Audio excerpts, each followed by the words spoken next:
loves! Welcome back to Amy's View Unscripted. I'm Amy. It's Friday, which means we're diving into life in motion. And if you're new here, life in motion is all about growth and self-love. And the reason it's titled that way is simple, because life is never meant to stay still.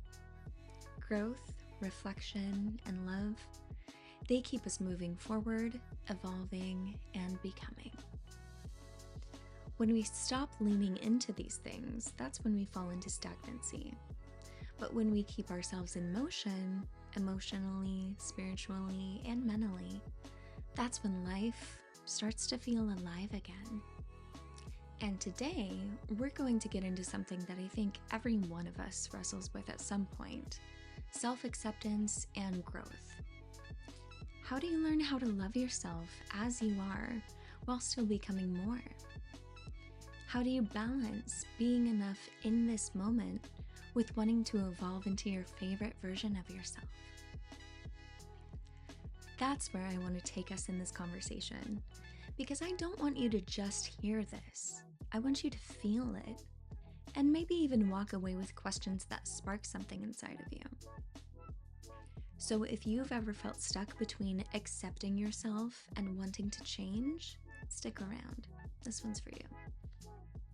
When I first started my self-love journey, I realized something simple but life-changing. I wanted to grow for me. Not for anyone else's approval, not to check off society's boxes, just to become the best version of myself. And here's what I learned over time. The best version of myself isn't about some picture-perfect ideal. It's actually just my favorite version of myself. And that comes with a lot more grace, a lot more fun, and a lot more freedom. The freedom to show up authentically, unapologetically, and fully. Now, when I started putting new habits and practices into place, someone in my life called it psychobabble BS. And at first, that stung. But over time I realized when you're really doing the work, when you're trying to change, people around you won't always understand. And that's okay, because this path isn't theirs, it's yours. A couple of weeks ago, I talked about the season in life where I first started practicing body acceptance, finally starting to feel comfortable in my own skin. You can watch that video here, by the way, if you want some helpful advice on body image. And that's the thing. Body acceptance was just one piece of the puzzle. What I really want to talk about here is full self-acceptance. For me, these happen at the same time. There's no set way or order, though, in which to do any of this. There's no right or wrong day to start. That's the beauty with this journey. Once you learn patience with yourself, you'll realize that you're always right on time with self-exploration. And honestly, like meditation, you can do this anywhere. Some people really resonate with journaling, and that's great.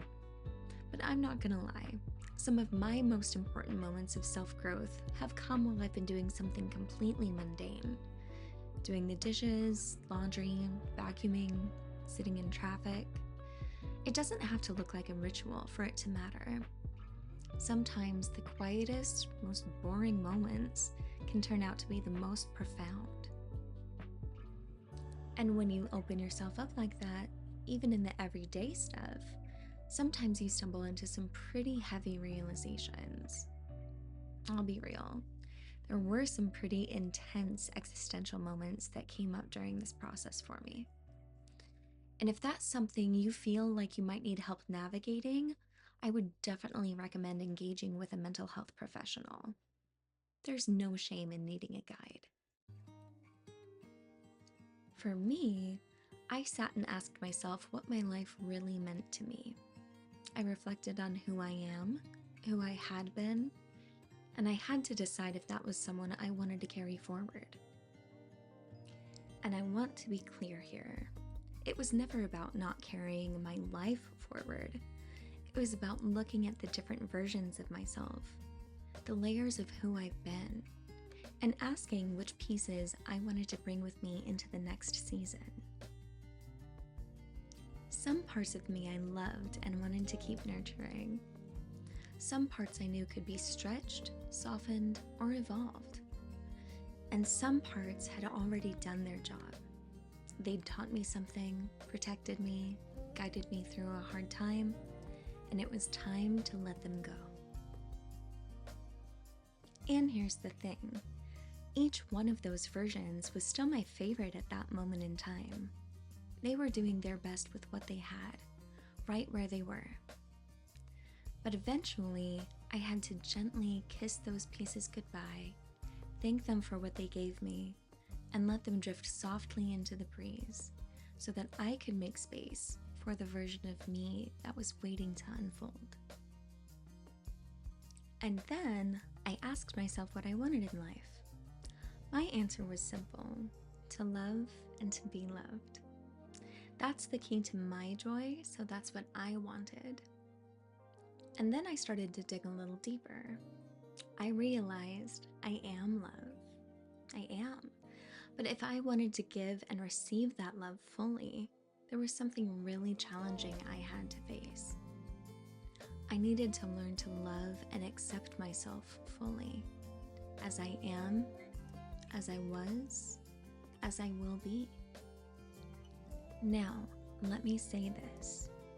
You don't have to love yourself first in order to be worthy of love from others. You are already worthy, period. And I also want you to know that you are always worthy of giving yourself love too. That's where so much of the healing really begins. Part of that healing is learning how to balance acceptance with growth, to know you're already enough and still choose to become more. That's not contradiction, that's evolution.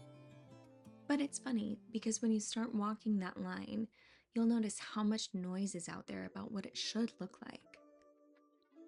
When the world is shouting at you about what growth or self-love is supposed to look like, it gets easy to dismiss the simple truths that actually work. Which brings me to something I need to talk about.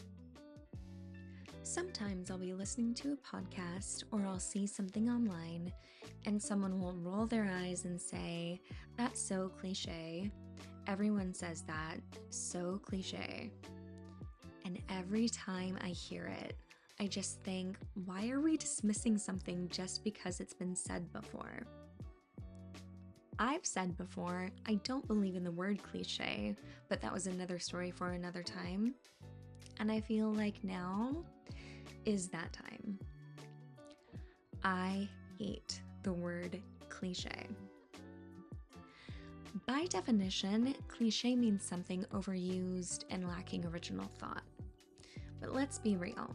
There are plenty of phrases and ideas out there that may be well known and still carry deep, valid truth. Just because a thought has been spoken a million times doesn't make it meaningless. If anything, it means it struck a chord with humanity enough to be repeated. And honestly, I think the very word cliché is a cliché in and of itself. Here's what bothers me.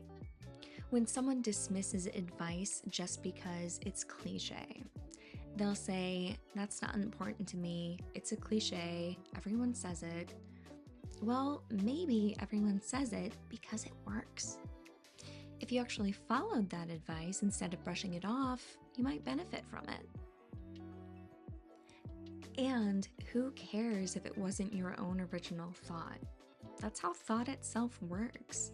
We take in ideas and then we build our own meaning around them. That's how wisdom travels, how it evolves.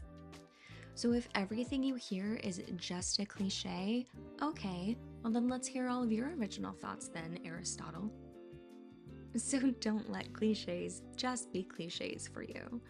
If something clicks for you, even if you've heard it before, don't throw it away. Sit with it. Ask yourself why it resonates so deeply, and then build your own meaning behind it. That's not cliché. That's self-discovery. And that's part of the energy I bring into self-acceptance and growth. It's not about finding brand new wisdom no one's ever spoken. It's about finding the words, even the familiar ones, that hit you at the right time and spark something within you. That spark is where growth begins. There's also definitely a line between a cliche and what I call bubblegum psychology or pop psychology.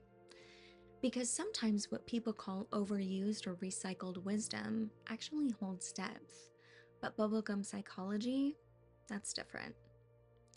That's where things can get damaging because it doesn't actually acknowledge the challenge, it only shows you the ideal. And sure, looking at an ideal is fine, it can even be motivating. But here's the truth. If you only focus on the ideal without the nitty-gritty of how that actually ties into you, you'll never feel like you're getting anywhere. And I don't want to speak for you, but I know that for me, I had to take those ideals and reframe them in a way that actually fit the season I was in, the growth I was moving through. That's not easy work. And that's where bubblegum psychology falls flat. It has no substance on its own, and that's where the damage can come in.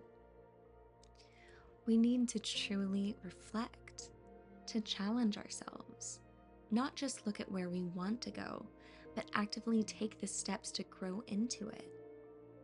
And again, if you're not sure where to start with that, engaging a mental health professional may be beneficial for you.